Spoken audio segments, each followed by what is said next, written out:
Hi everyone! Welcome to the Empath Tarot, guys. Another love reading, timeless and general. Take what resonates lang po. Maybe some part of the reading makaresonate kayo, some part of it hindi. Tingnan natin ngayon kung anong love, connections, lessons in life, and guidance ang ating mababatid for this reading.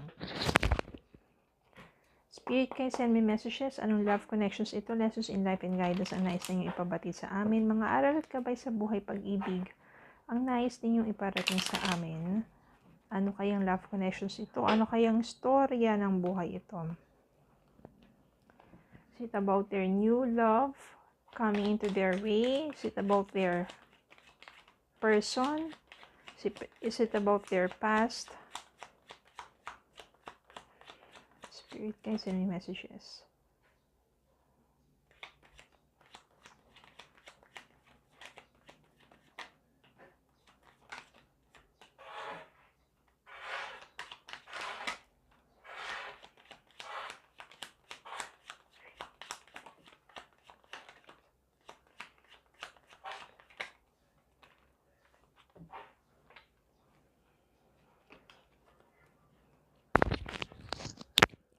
King of Wands,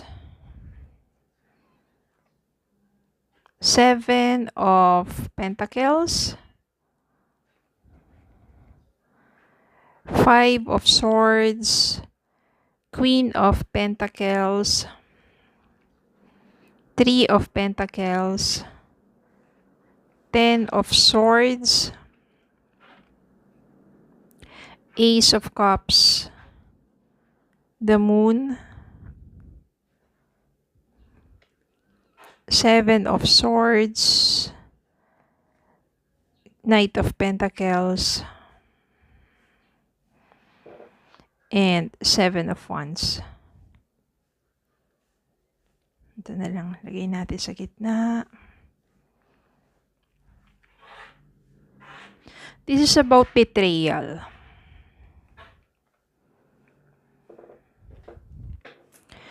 Betrayal. Seven of Swords. Nang maybe your person na ang daming itinatago sa'yo na maaring nabulgar na. Yung mga katotohanan na yun. Ang dami niyang kasinungalingan sa'yo, paulit-ulit ka niya niloloko at napagtanto mo yung mga ginawa niyang kasinungalingan sa'yo. Kaya naman ang ginawa mo, nang sobra na, ayan o, kasi parang paulit-ulit ka ng sinaksak patalikod sa lahat ng kasinungalingan na yun at panluloko na ginawa sa'yo. So, tinapos mo na ang lahat sa inyong dalawa. Parang dumating din yung time dito na gusto pa niyang suyuin ka pero hindi na. Parang hindi mo nahahayaan na, diba, mag-stay pa sa isang deceitful na relationship. Kaya naman maari ditong nagsikap ka na lang mag-isa, malayo doon sa person mo na yun, hanggang eventually, you become rich. Natupad mo yung mga pangarap mo, naging maunlad ka, you are financially wealthy, you are rich, you are happy with yourself, then merong someone who is very attractive, who is very attracted to you. Ayan, si King of Wands. Siya yung someone na charming. Siya yung kabaliktaran nitong person na to. At ang maganda sa kanya, ang dami niyang ginagawang paraan para talagang suyuin ka, para talagang makilala ka. At maganda niyan, nang naging kayo, pinagtutulungan ninyo ang inyong relasyon kung paano patibayin. Parang dito, talagang nangyari yung panibagong pag-ibig. Dati kasi parang medyo matagal na nawalan ka ng tiwala pagdating sa love, sa mga taong nagpapakilala sa'yo. Pero naging porsigido tong taong to, very persistent siya na ipaglaban yung damdamin niya sa'yo. Kaya naman ang naging kayo, very stable din ang inyong relationship. Somehow, it gives new hope dun sa love life mo. You find someone na nandyan who takes care of you. You find someone na nandyan who do not lie to you. Just to have a honest, open relationship. Diba? napakaganda ng kasi ganyan naman minsan kapag napagdaanan mo yung sakit sa isang taong hindi nagbibigay ng halaga sa'yo or hindi alam ang halaga mo sa buhay niya. When you find that person yung heavy burden na umalis ka na doon sa taong yun, wag mo nang pahirapan pa yung sarili mo. Alamin mo ang halaga mo. You are valuable. You are worthy of love. Don't stay in that kind of relationship na kung saan paulit-ulit ka na sinasaktan, nagpapaka-martyr ka pa. Iba po yung sacrifice sa love, iba yung pagiging martyr. And when you focus to yourself, achieving your own goals, you become more attractive. No, ganun po yun. Dito kasi, wala na sobra-sobra na yung ginawa sa'yo. Paulit-ulit na Kaya kapag ganun, tama na. Huwag mo nang hayaan i-manipulate ka pa ng ganong klaseng tao. Mahalin mo yung sarili mo. Maawa ka sa sarili mo at mahalin mo yung sarili mo. And you will find a new love with someone who really cares for you. Diba? Yan death. Yung death na to, ikaw to Yung malaking transformation na nangyari sa buhay mo, sa mga pinagdaanan mo dito sa taong to, you become more stronger. Diba? Knight of Swords. No, ibig sabihin yan, ikaw yung naging matapang ka na at mas clear yung mind mo, mas naging matalino ka na. Hindi na lang puro na lang damdamin at pagpapaka-martyr. Ace of Wands.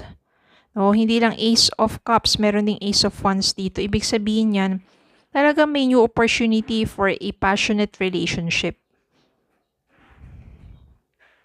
Page of Cups. Talaga mahuhulog din yung damdamin mo dito sa taong to. Kasi very persistent siya na makilala ka. Nine of Swords. Ito yung nangyayari ngayon sa person mo. Overthinking. Binabagabag siya ng kanyang konsensya, kung meron pa siyang konsensya. Ano lang yun. Ayan. So, maybe your person, hindi na siya makatulog sa gabi, kakaisip sa'yo dahil sa mga ginawa niya sa'yo. Three of Wands, yung person mo na yon na ang nangyayari sa kanya ngayon, hindi lang sa binabagabag siya ng kanyang konsensya, kundi iniisip ka niya, namimiss ka niya, gusto niya, nagpaplano siya na puntahan ka.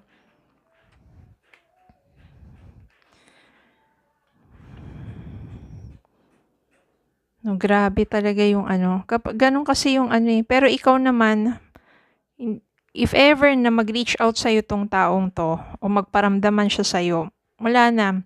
Because your wish is already fulfilled with someone, with this loving, charming person na katuwang mo na sa ngayon Wish fulfilled ka na Kaya wag mo na hayaang guluhin ka pa ng taong yun.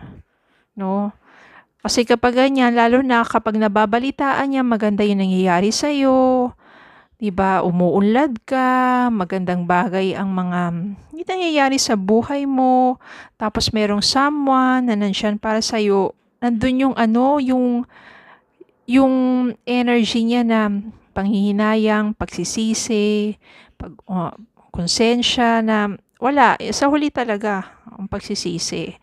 At sorry na lang siya because you are happy, you are fulfilled, you have a lot of achievements, you reach your goals, you have someone who's very loving, who values you. Diba? Sorry na lang talaga siya. Ganun talaga, no? You have a successful relationship. Maari kasi ang nangyari dito sa person na to, ang dami niyang pinagdaan ng mga sabihin natin gusot at hindi magagandang bagay sa buhay niya. Dala na rin ang karma niya, 'di ba? Kasi ganun yun Tapos doon siya makaka-realize na ayun, lahat ng mga ginawa niya sa iyo wala. Maari kasi ang nangyari dito, niloko rin siya ng person na yun nga, habang yung time na niloloko ka niya. Yung person naman na sinamahan niya, naranasan niya rin yung panloloko na yun sa kanya. 'Di ba? Ganun lang 'yun. Kaya nga Always stay positive, always stay good. Kahit na sinaktan ka, huwag kang gaganti. Hayaan mo na ang universe ang gumanti sa'yo ng mabubuting bagay, magagandang bagay. Diba? Manatili kang mabuti. You will be more blessed kapag nanatili kang maging mabuti at hindi gagawa ng anumang paghihigante o kasamaan sa taong nanakit sa'yo. Okay, so yun lang po. Maraming salamat po for watching. Please don't forget to like, share, comment, and subscribe. Follow me on Facebook and TikTok. Have a good day po and God bless.